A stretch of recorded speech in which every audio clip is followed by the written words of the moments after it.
can start? Okay. Good morning. I hope you can hear me.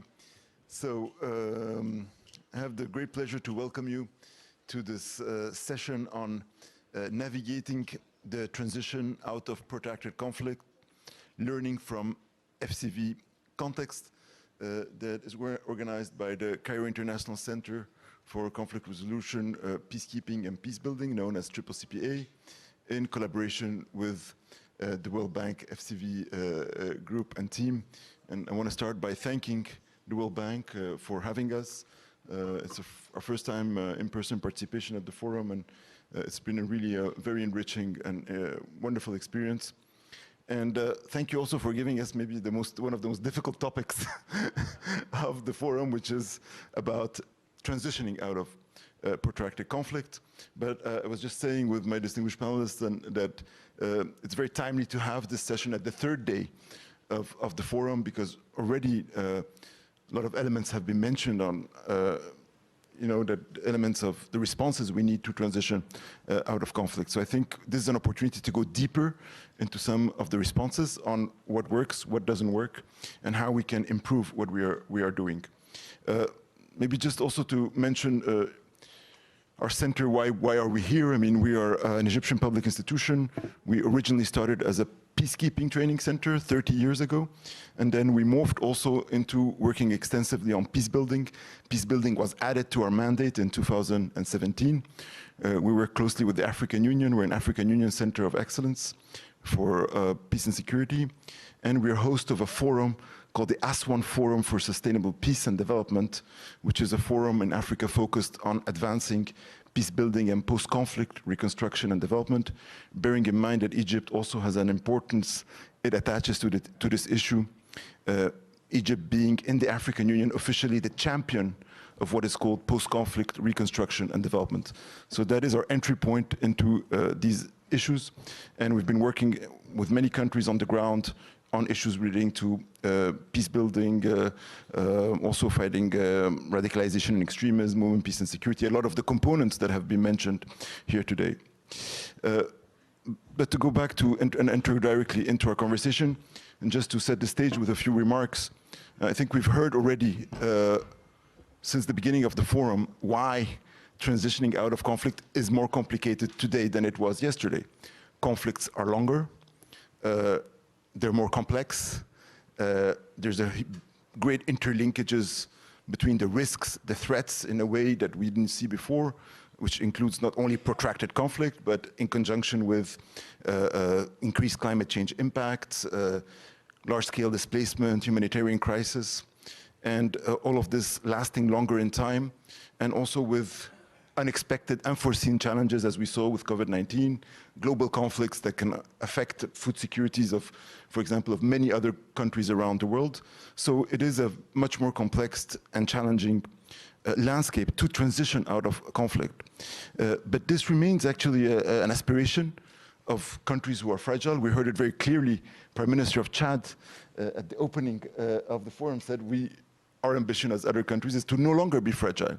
So it is an essential part of this conversation. And I also was seeing this morning that the World Bank strategy, FCV, one of its pillars is precisely on transitioning out of conflict. So we really are fortunate to have a great lineup of both global, national, regional experiences on this issue. And they will share insights from this respective experience, bearing in mind what has already been said during these days. And also I asked them, let's also try to focus on what we are not doing enough, right? And maybe also for the bank, to give message to the bank in terms of also, I think it will have a new strategy then to be elaborated. What can the bank and others, but all of us, do differently and in a way that responds better to the needs and that contributes better to these countries navigating out of protracted conflict. Without further delay, I want to give the floor to our first distinguished speaker, His Excellency Mohammed Assouyouti, Minister of Economy of Chad. Welcome, sir. As I said, we heard at the opening of the foreign prime minister about transitioning out of conflict, and I think Chad has a very interesting. Your responsibility is very challenging also in that regard to deliver on what he said, because you need to build long-term development, transition towards economic recovery, but at the same time, you are dealing with manifestations of fragility. I was reading that there's around 600,000 refugees in Chad, almost 404,000 internally displaced, 7 million Chadians requiring humanitarian assistance, and over 5 million people facing acute food insecurity. So with that landscape, as Ministry of Economy that also wants to lay the foundation of economic growth, of development, how do you grapple with these double challenges? And how do you see also that the bank and others can address some issues better or differently in terms of dealing with this very complex and challenging set of issues? Thank you. Thank you. And actually, the figures you gave are a bit outdated. And if you look at the data we have now, 1 out of 6 refugees in Africa are in Chad. So as of today, we are the highest refugee per capita. And the situation is really terrible. We need to deal with that. But let me start by thanking the World Bank, for inviting us. And I would like to reiterate what the Prime Minister has said. We would like to leave this chair at some point, or at least to be back here and talk about how we got out of fragility. I think that's our ambition. When you look at the headlines, things about Chad are not necessarily positive. But I would like maybe to share different views on that. We are going through a transition period. As you know, we had some issues. Our president has died. And over the last 2 years, we have made a lot of progress. Yesterday, we announced that the general election will be in May 6th. And we believe that by really running against the clock to make sure that the constitutional order is back is for us to really get the country out of the difficult context, which is not only political, but also economic, right? So this is one thing I would like to say, that despite the very difficult challenges that we had in the country, we are really committed to make sure that our people would not be in this context for the next, at least, very short time. Now, the fragile context of Chad is very different compared to many countries. We have played a strong role in terms of geopolitical force over the last years. Thanks to Chad, many countries in the Sahel region have really been able to cope with terrorism, to cope with security issues, and I don't need to get into that. But what I would like to say is that the fragility we have in Chad is multidimensional. We do recognize that we have a responsibility to deal with that, but right now, the impact we have, which contribute to the fragility of Chad, are mostly exogenous. One, which is not necessarily well depicted, is climate change. Chad is one of the 4th country in this world which has the highest climate impacts. 2 years ago, we had our capital that has been flooded due to increase of rainfall. More than 100 people died. And that's not because we have some infrastructure that are not working, but we just couldn't really cope with this climate impact. And that has created a lot of fragile context. These people that have suffered from climate issues and the flood, they end up being completely lost. They don't have any livelihood income, they don't have any houses, they don't have many things. And that's one part of fragility. We need to deal with that. They end up being internally displaced people. And we're really having this kind of issue everywhere. You look at the Lake Chad region, the Lake Chad is helping more than 30 million people when you account the 5 countries. But when there is a conflict with Boko Haram in the Lake Chad region, the only place where people can get some sort of refuge is Chad. Now we have in this region more than 200,000 people, Chadian and Nigerian that are in our home country.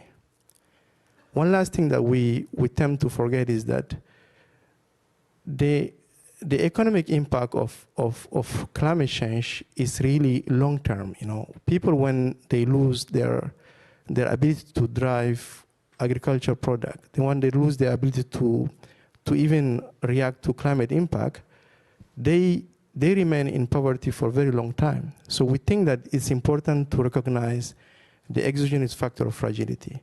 Now, one thing that I would like to also mention is that we do have our responsibility on making sure that our people have a decent life. In our national development plan that is being finalized now, we are prioritizing 3 sectors, and the Prime Minister has made it clear. Education for us is the only way to get people out of poverty. If you have people that are educated, they can maybe get something in terms of job that is not related to climate. I mean, they can do something else than agriculture. Second thing is health. You need to have people healthy enough to work. That's the second sector. And the third one is really economic diversification. Chad has been exploiting oil for the last 20 years. Our economy is heavily dependent on oil. But we think that going forward, to achieve economic development and to get out of fragility, we need to diversify the economy. And we think that this is something that we have to do it with the World Bank and with the other partners. I would like to end by saying that one thing that is for us pretty important and not necessarily well taken care of by the partners is the fact that when you deal with refugees, when you deal with security issues, for a country like Chad, we are not only working for our fragility, but we are working for the region, right? If you look at the way Chad deals with refugees now, it's not only because we want to avoid refugees in our country, but people flying from Nigeria, from Sudan, from Libya, they're coming to us because this is the only place they have.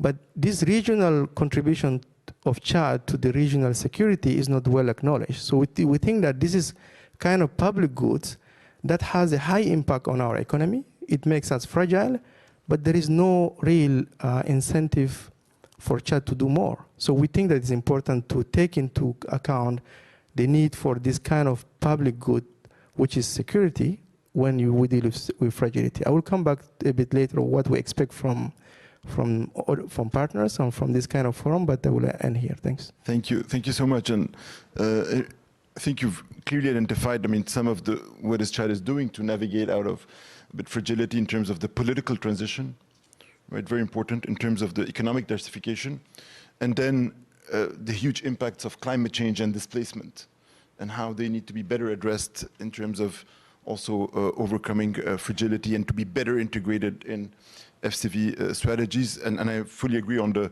important role of Chad in terms of the regional stability, given really that it's sitting at the crossroads of a lot of conflicts in neighboring countries and regions. So thank you for giving very clear message around what Chad is doing and what needs to be addressed.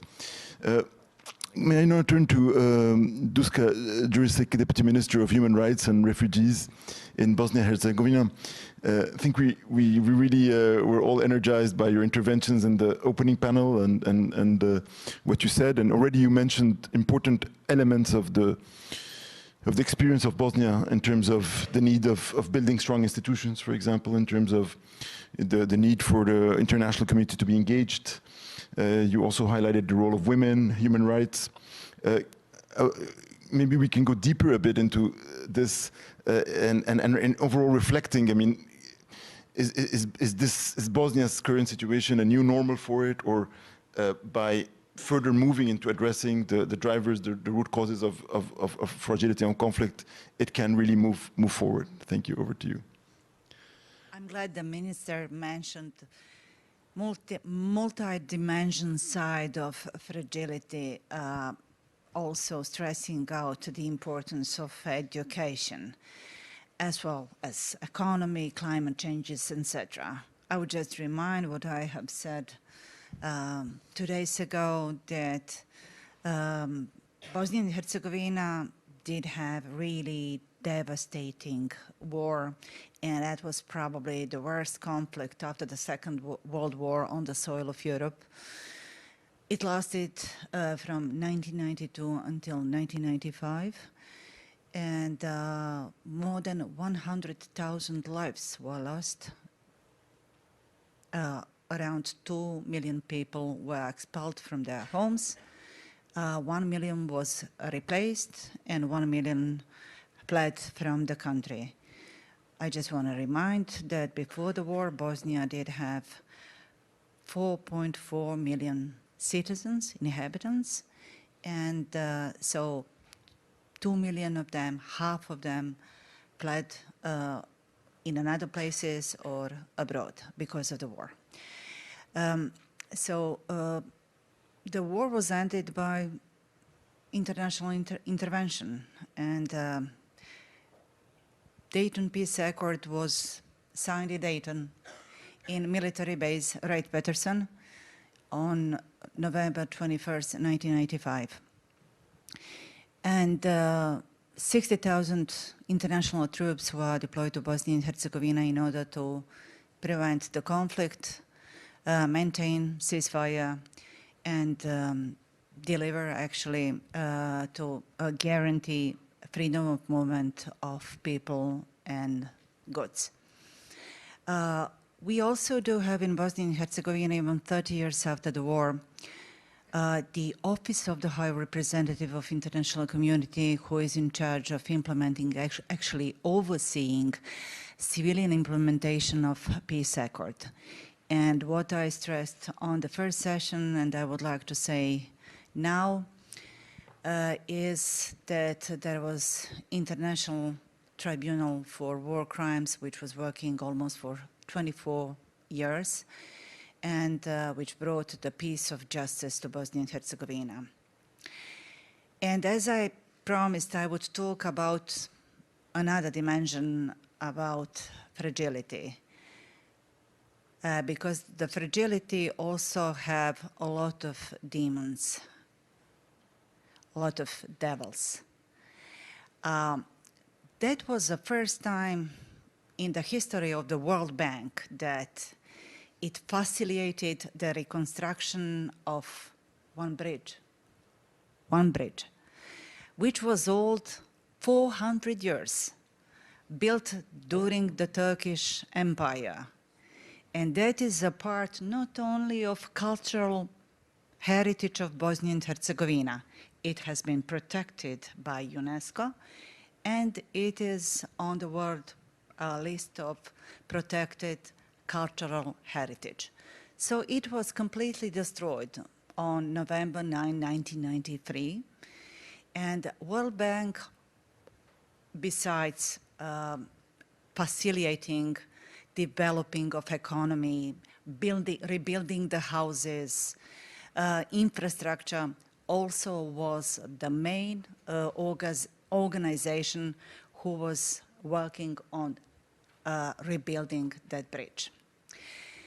So the bridge is very important, but if I may say, what is much more important is, besides economic development, and that is much better right now than it is in Chad, we don't have a refugees crisis. We do have some migrant crisis, but we don't have a refugees crisis. We, for example, GDP per capita during the war was $500. Now it is 15 times bigger. So these kind of issues we don't have. But when I'm talking about devils of fragility, that is actually building bridges among the people. So World Bank made a major step by rebuilding this bridge.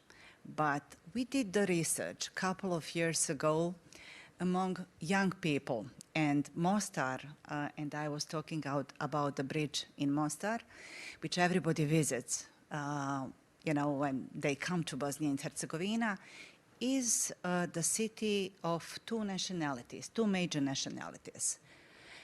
Bosniak and Croats. Bosniaks are the Muslim religion, and Croats are Catholic religion.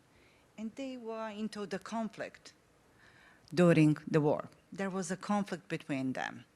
So after so many years after the war, as I said, a couple of years ago, we did the research, and we found out that Croat young people even do not come to the bridge, because bridge is not the boundary between, only the boundary between two coasts. It is the border between two nations. So they don't come because they don't want to cross the bridge and to see the young people from another nationality. So my point is, besides of having political stability, besides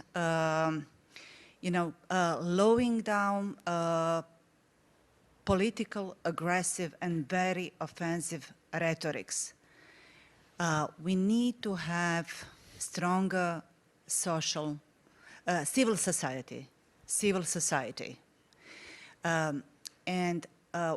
When I'm talking about civil society, I mean about educational NGOs, women's NGOs,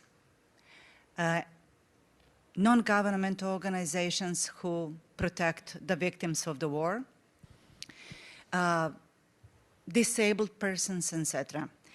And I would also like to make one point about civil society. It's not only about the rights, it is also about responsibilities. And it's also about enthusiasm. So it's not only that state institutions, which are weak, need to provide something. Civil society also does need to cooperate with the state institutions and to make a strategy, long-term goals, what should be done next. I wouldn't say that we did have a failure in Bosnia and Herzegovina in a sense of reconciliation. I must say that we do have actually the absence of a reconciliation. I can go furthermore a little bit later on. Thank you for my time. Thank you so much. Thank you so much, and for this beautiful example on the Mostar Bridge as a symbol of a bit of the challenges faced, and putting a spotlight on a different experience of fragility than the one we heard, where economic development issues are addressed, but the challenge remains on issues relating to social cohesion, reconciliation, and the important role of civil society there, and working with the government and long-term goals and with a clear strategy. So thank you for putting a spotlight on that very interesting experience. Moving now to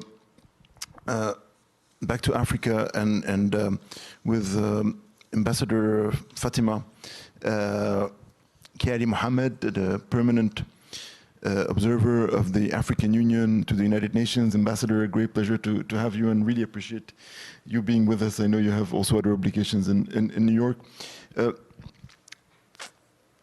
So we were just discussing also previously that there's a lot of developments relating to Africa, always or tend to be negative and portray the challenges, the issues, and not enough on what the African Union and its institutions and all the range of bodies around it are doing on such an issue.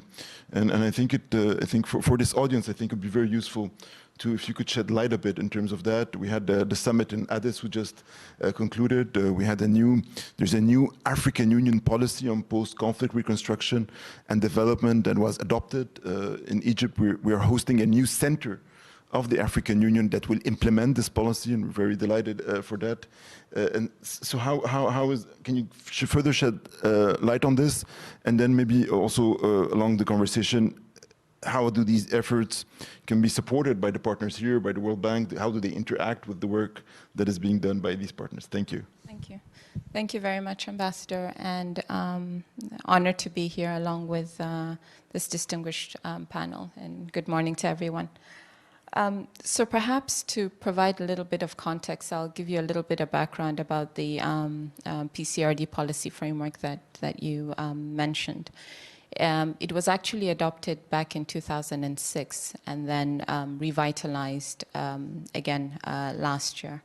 And the idea was to kind of widen the scope of not only the focus, but also, activities, principally incorporating peace building to cover the entire conflict cycle, pre-conflict and then post-conflict.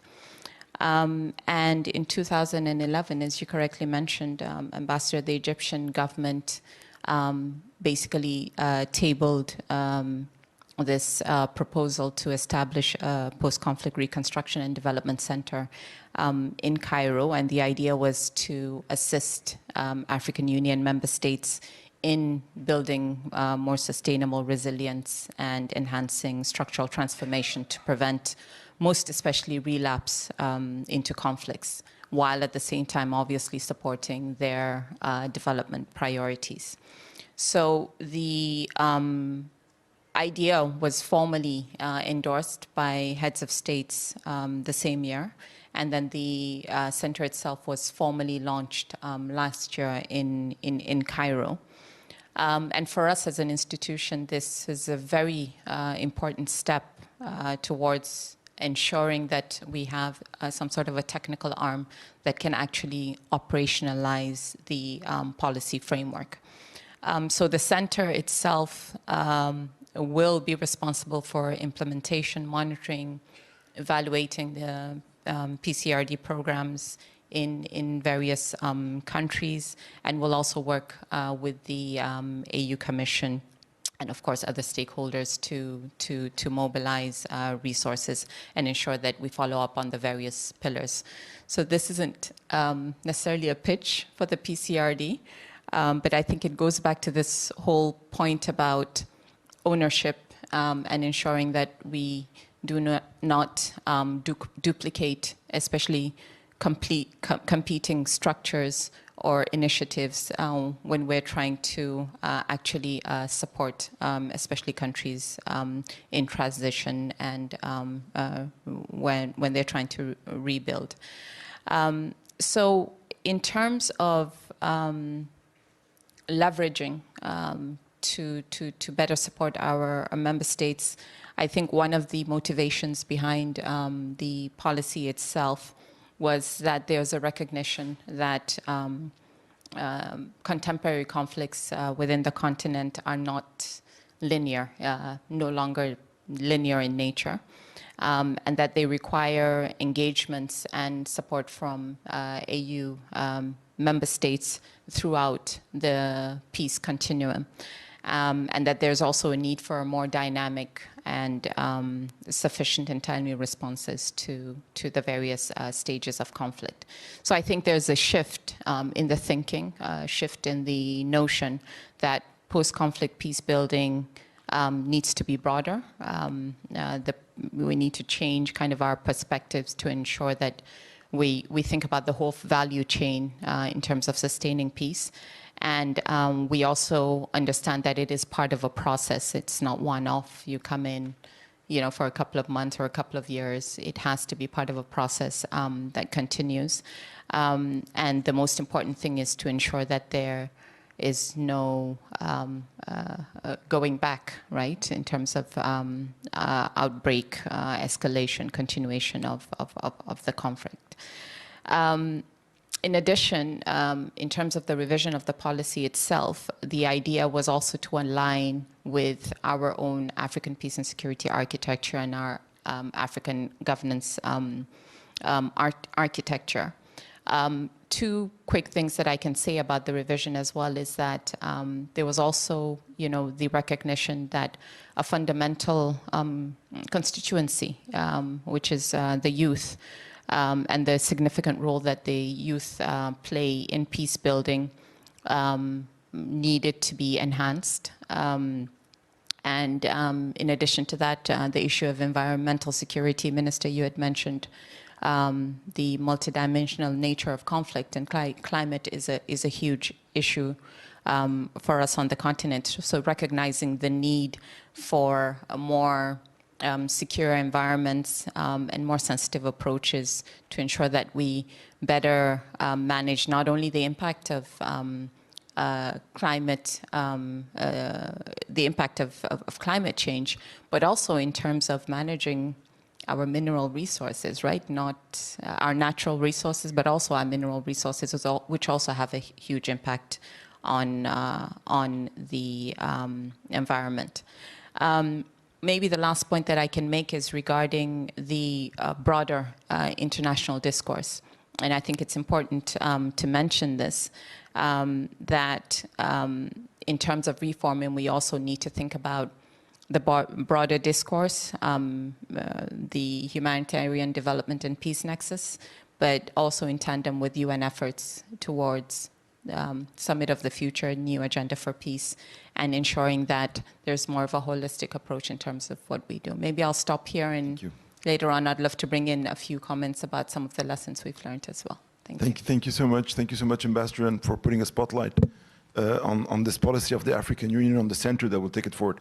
I really urge anyone working on Africa, on fragility, on these issues, to read this policy and to look at it, because it was developed with a lot of effort by many African experts and adopted by the heads of state. It represents the African narrative on post-conflict reconstruction and development, with taking into consideration the African challenges we face, emphasis on youth, very important, but very strong emphasis also on national and local ownership of these interventions. So really, thank you, Ambassador, for highlighting this, and I really invite you all to have a look at this policy.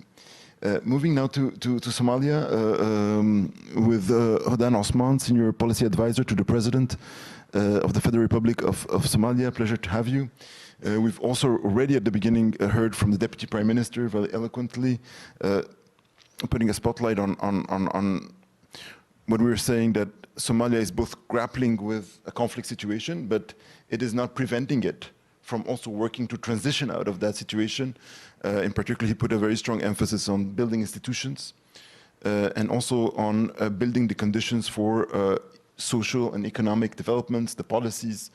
Tremendous work has been done in the past 2 or 3 years in Somalia on these issues. So please, if you can zoom in on some of the things, that the big picture issues he highlighted, and some of the efforts you have been involved in towards this strengthen institutions and resilience to get out of conflict. Thank you.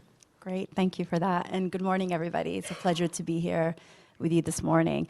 I think when you started off with us having a lot of answers about state building, I think that threw me off a bit. But I think we spent the past week, actually, all of us hearing answers to these things, because it is a major problem. So I think I just came from a meeting yesterday where there's like water. There's something to focus on, you have to focus on water. And then another meeting was like, it's definitely about health and education. You need services. And another meeting is like, you know what? It's your private sector. Just get your private sector to work, and that's what you do. No, it's access to finance. So I mean, the answers are plenty, because honestly, there's plenty to do. But I would say like what they all have in common really is for the ability for the state to be able to deliver these things. So our beginning point really is building up the state. And I think that's like the slight difference, I think, between just regular development and actually shifting from conflict to recovery, which the crux of it is actually state building, and how do you function on state building and building up institutional capacity. So I think, like I said, the answers are plentiful. And I think in my response right now, I'd like to just focus on the approach and share some of our lessons. So coming in, I think the first government, the first internationally recognized government of Somalia, most recently came in 2012. And I think that's about the time when I started with government. And I remember at that time, like we were really starting from scratch. I remember I was in the Ministry of Finance. We were picking up cash from the port and directly spending cash payments. You know, our central bank wasn't able to make payments. It didn't have SWIFT. We didn't have, the states weren't even formed yet. I mean, we kept arguing about what to name the states or what it would be. The borders weren't like formed at that stage. So we really were very much starting from the beginning in these stages to figure out what to do. And it was within this backdrop that we actually started to have conversations about debt relief with the IMF. And I think there was a lot of debate about, is it time for them to come in? Is it not time? I mean, we don't, like, you know, we're in the middle of fighting al-Shabaab, like at the doorsteps of our ministries, and we're talking about, you know, fiscal policies and these things. And I'm happy that in the end, the decision was made that, no, they need to come in now. So I would say the first lesson is about not waiting for a perfect environment. Like, we need to just, you know, get started on these things.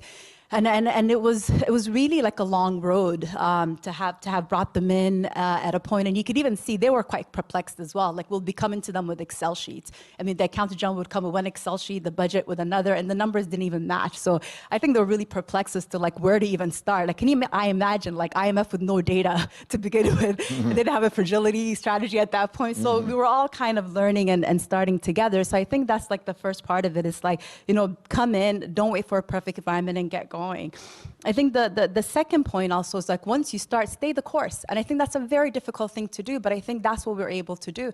We're able to get everybody to care about the same thing at the same time and have one path. And that's, especially when it came to debt relief, it was something that we weren't just talking about within the government. Our people were also talking about it. There was like news programs and songs and things, which I was actually taken aback by, but it was like everybody was following the same path and everybody had the same goals. And we were staying the course to work on those goals. And I think that's very hard to do, even globally. Like, we went from Millennium Goals to SDG, and now everyone's talking about climate financing, but it's mainly like, it's still all development, like in the same way. So in that same way, I think what we needed to do is actually stay the course. So we went and expand on what we did from the beginning. So if at the beginning it was just as easy as, you know, trying to get data, trying to get, you know, our numbers right, to now we're at the point where we're able to have progressively more complex discussion. We have enough of a foundation built that we can have discussions about trade-offs of whether we should spend on education, whether we should spend on security.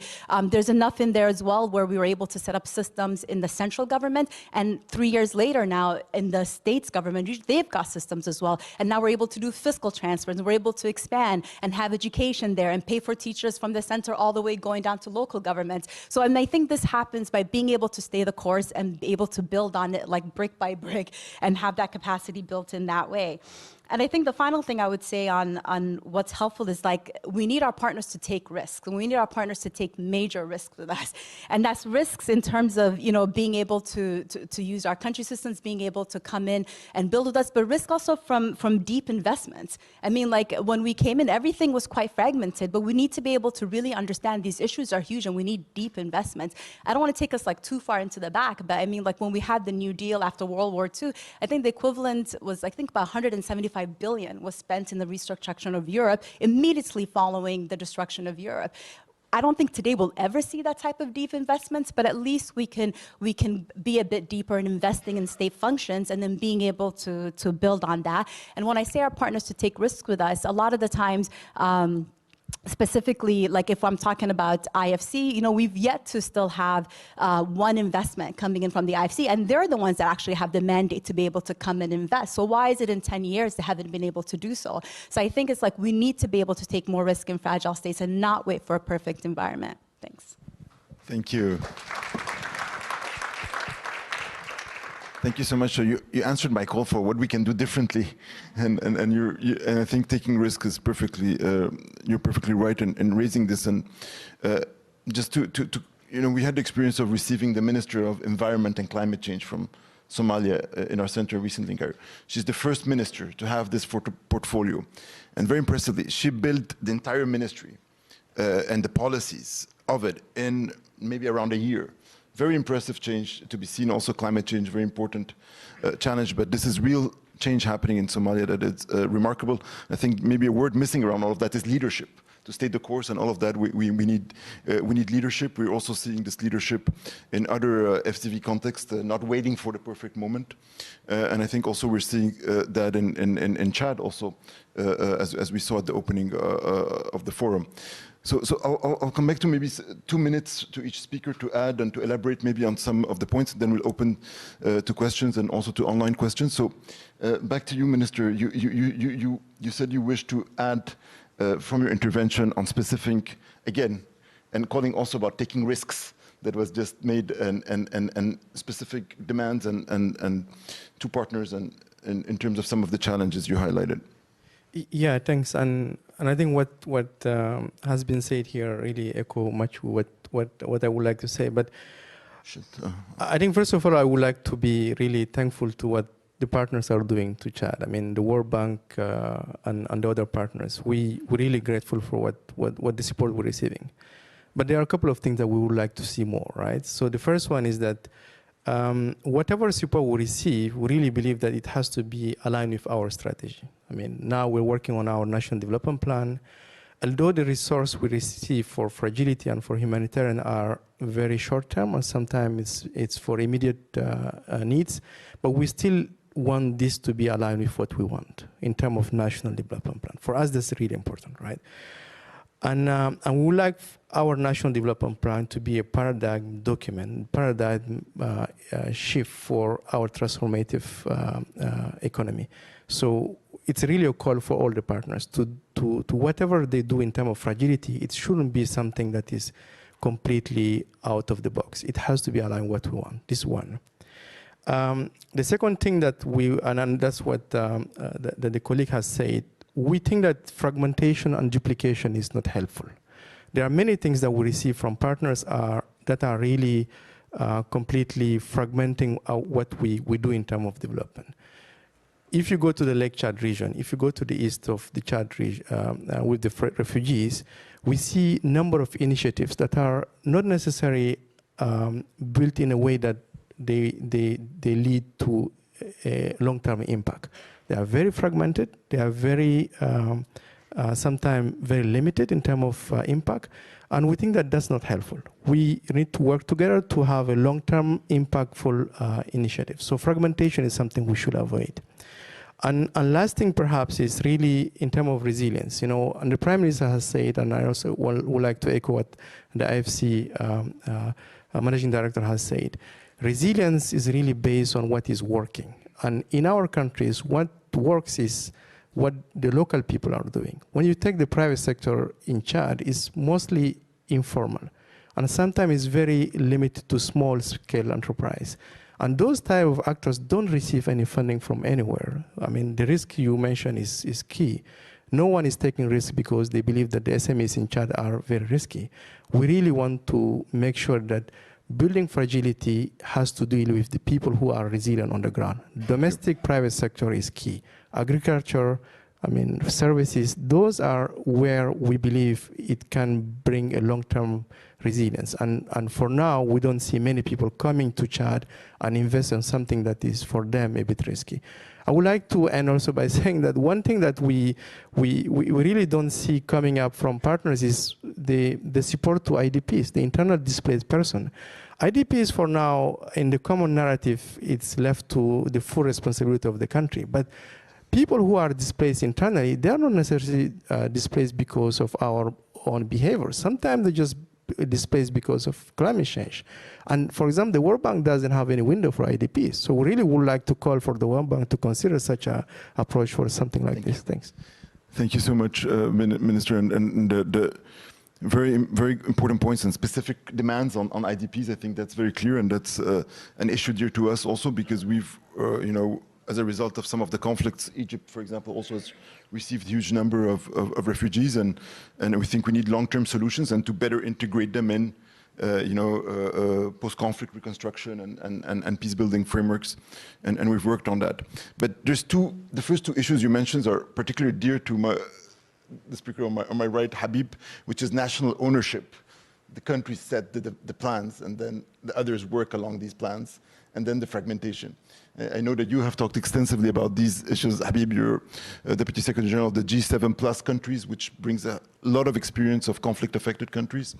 And I'd love you to share the lessons. And I've heard you're very passionate about this. So some of the lessons to come out of conflict, taking into account what was mentioned, please. Thank you, Ambassador. First of all, it's very difficult to say something different after such great speakers. I think many of the things have been already mentioned. Starting with the multidimensional aspect of the fragility, we have seen that the dimensions are increasing. The numbers of dimensions of fragility will increase. And so will the siloed approaches to addressing each of those dimensions. The reason is that we all, the development actors, peace-building actors, and humanitarian actors, we are working around the core issues. We are playing around the core issues without tackling those core issues. And those core issues are conflict and lack of stability.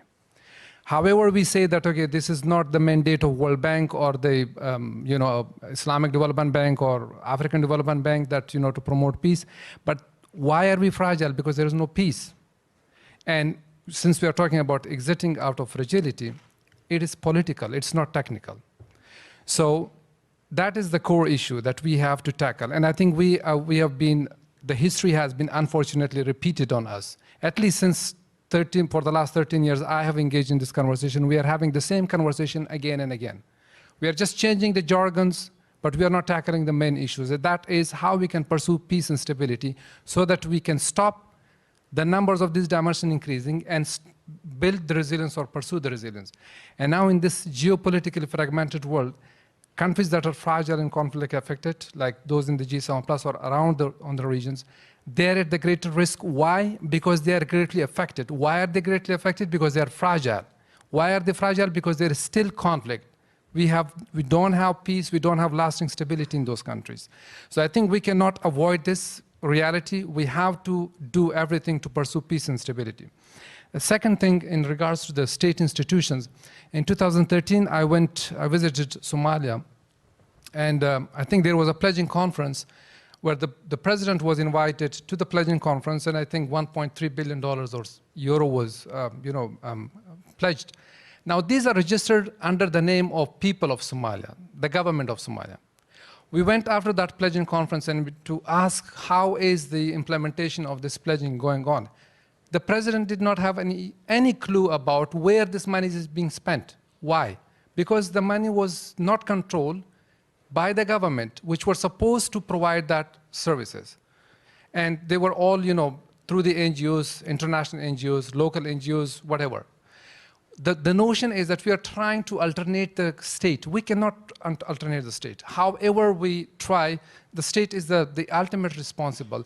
And we have to keep that vision as development actors in our view, that we don't want to maintain engaging there. We don't want to stay fragile. As the Deputy Prime Minister of Somalia or the Prime Minister of Chad mentioned the other day, we don't take pride in being fragile.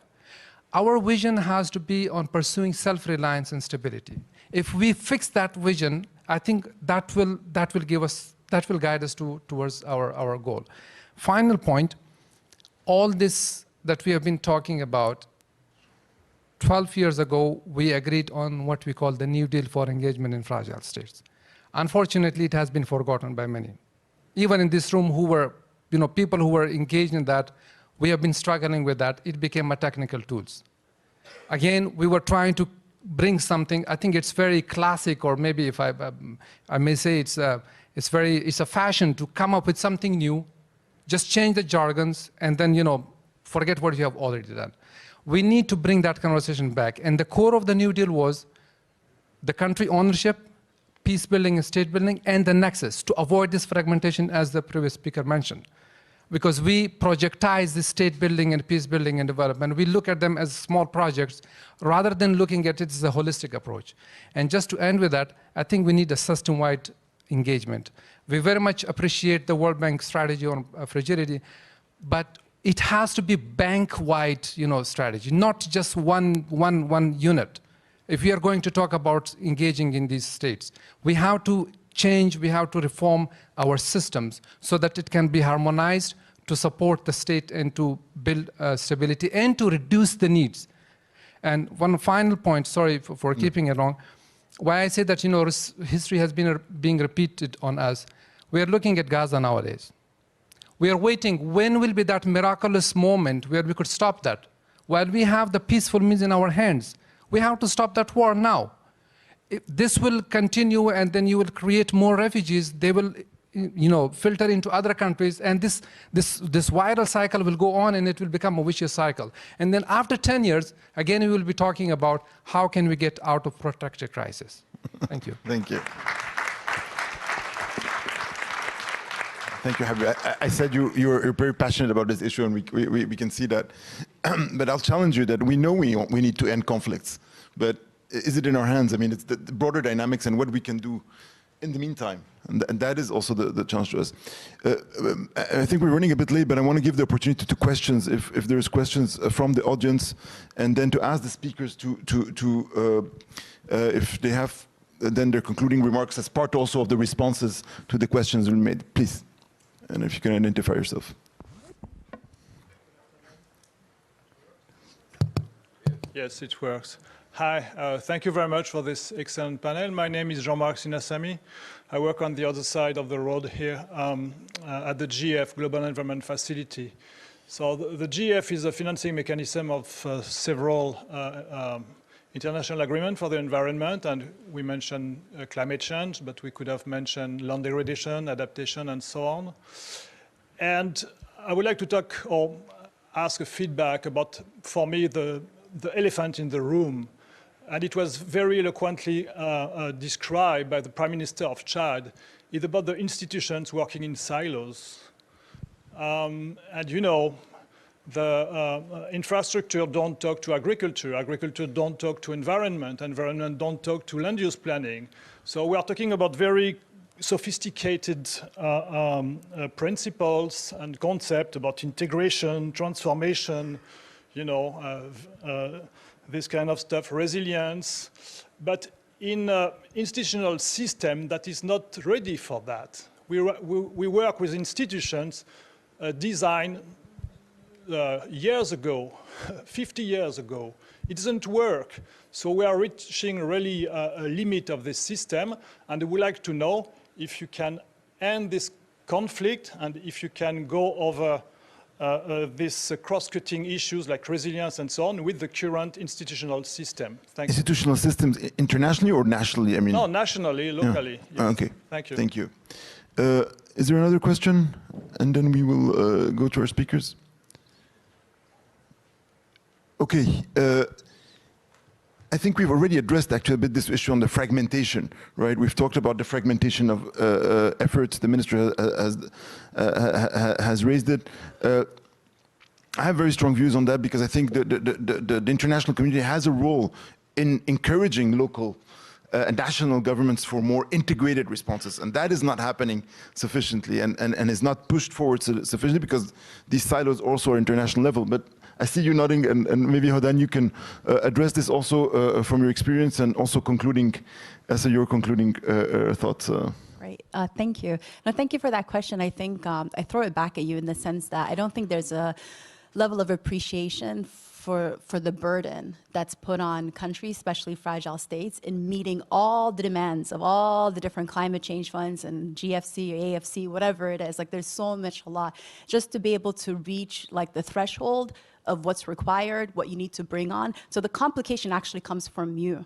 Like in terms of now I have to go to the Minister of Agriculture for this, I have to go to this person for that, I have to bring, you know, it's like just to come up with something, you know, whatever bankable projects are or, you know, project document, whatever it may be.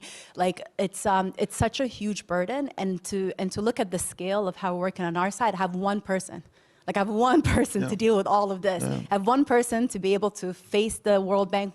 That same person talks to UNDP. That same person talks to the climate. That same person does this. So there is a level of burden that's placed on fragile states already to meet your requirements. So it's a matter of like, instead of us kind of getting together and coordinated, I think what we need to ask ourselves at the international community, say, okay, how can we make this processes so much easier? Like how does fulfilling one fund actually address fulfilling everything else that's out there? Because at the end of the day, you're trying to help the same people with the same funds. So I think this is how it approach it.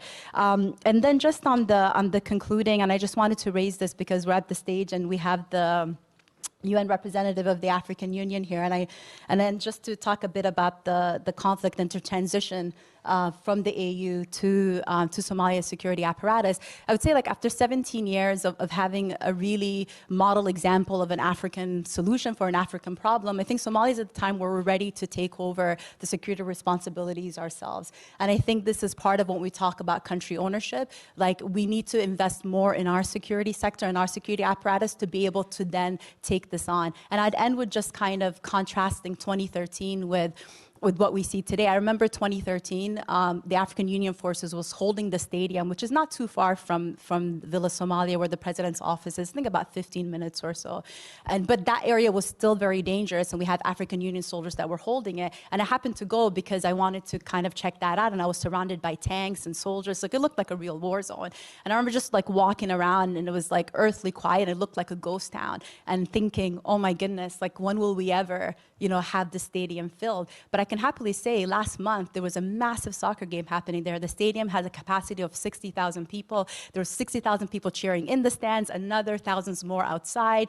And just the peace of having all of these people in one place cheering, not afraid of anything. This is how far we've come with security. And I think that requires an investment in our own resources rather than continuously looking for these external solutions. Thank you. Thank you so much.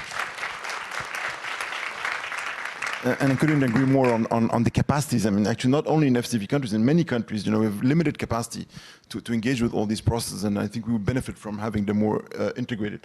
Ambassador Fatima, the AU has been mentioned, and also this issue of risk-taking. We're not taking enough risks in these contexts and, operating outside our usual systems. And over to you. Thank you, Ambassador. Yeah, I think in terms of risks, generally speaking, as institutions, especially very bureaucratic ones, we are averse to risk for the most part. And very often we get lost in the processes, right? So we need resolution X, and the whole focus and energy is on getting the resolution in place, but what next? So sometimes we have to also manage expectations and ensure that, policies themselves are not an end, but a means towards getting something done. A second point maybe that I can make very quickly, and I was triggered a little bit by the comment that was made on the floor regarding silos and how we can work better across institutions. I think the challenge is not only across institutions, but even within institutions. And I think it comes from how we design our strategies and how within institutions we can break certain cultures as well, right, in our approach. And I think responding better also means learning lessons from the experiences that we have, but also recalibrating some of the support. So not only just evaluating what we've done, but also holding people accountable and learning lessons. And accountability is not just the institutions, but also in some cases the member states and within the member states, right? So earlier I mentioned the whole value chain, and I think that is very important. If we want a holistic approach, we have to look at the whole value chain and then see who is responsible where and hold people accountable. Perhaps the last point that I want to make is just regarding the issue of standards and equality in applying standards, which was also triggered by the comment that was made by my fellow panelists. Sometimes we also get caught up in the reality of some of these global issues, and then we have certain standards and norms that should be applied globally, but then we see that in reality this is not the case. So I think we also have to be honest with ourselves, have honest conversations in terms of how we apply some of the objectives and goals that we set for ourselves, but also the standards in terms of policies. So I'll leave it there. Thank you so much. And how did these objectives meet fair on the ground? Thank you. But also we talk a lot about drawing lessons, and we still have a lot of work also to do, I think, in Africa in terms of documenting and the lessons from our own experiences and how they can better inform other ones. Maybe, Duska, I want to turn to you. There's been a lot been said about long-term solutions and the risk-taking also. And would you agree that there's need to be taking more risks by international partners in these contexts? So one of the questions was, how Bosnia and Herzegovina will not get back to the situation which it did have, because there is no strength for that. My generation and younger generation still remembers the war and consequences of the war. And still there is international presence. But I would get back to what Habib said, and we kind of, escaped from that, talking about strong state institutions, what our priorities are, etc. So there are two things which have been mentioned that I really want to emphasize. Them. They were stressed on very first panel. And one of them is how international community, including World Bank group, should stay engaged. And the second one is prevention. And in order to have prevention, it is not enough just to have strong state institutions and have its priorities. It is also, and I will get again back to my point, it is very important to have a strong civil society. The issue which we didn't mention, as far as I could remember, and I was on many panels, is strengthening the media and the media role. So somebody mentioned that I was the first person and rare person who mentioned Gaza and situation in Gaza. And my colleague mentioned how we do not learn from the history. So getting back to Bosnia and Herzegovina and what you mentioned about Somalia and our priorities. Bosnia and Herzegovina is on its path to EU integrations. Right now, Bosnian government is fulfilling the conditions for opening the negotiations for full membership in EU. But however, what we were learned is that we need to do so because of ourselves, not because of EU. Thank you. Thank you. Thank you so much. And on civil society and the media, Habib, you're the one who, the last one to have a second intervention. Yeah. Very quick. First of all, with the G7 Plus, we are now working with our members on national platforms, country platforms, to harmonize all the actors, who are engaged there. That's also strengthening the ownership. And I would like to end with one notion and one maybe just an appeal to all the development actors who engage in the fragile and conflict-affected states. Please be humble. Humility is needed. You need to listen to the citizens, to the people of these countries. However country experts can anyone be from outside, you cannot feel what these people have been living through. If we have that principles of humility, I think we can greatly address all these issues. If we just stick to our own mindset that, no, we know better, you don't have the capacity, we have the capacity, please. That would be my one appeal that I would like to make here. Thank you. Thank you so much, Habib. I think it's a great way to conclude our panel, and I think we would all fully subscribe to that. So thank you all for all the speakers. I think we have a fantastic conversation. Just to wrap up, I think we've had on the lessons learned, very specific issues that are not sufficiently addressed to transition. I think climate came out very strongly, climate change, displacement, IDPs. These are two issues where more needs to be done in fragile context by international partners. We also heard about the importance of national ownerships, of everyone working in line with the plans of the countries and of the governments in place, staying the course, not waiting the end of conflicts. Also taking more risks and tackling the essence of the problem, which is conflicts, and being humble in how we can respond to the huge needs of these countries. Thank you so much. Thank you.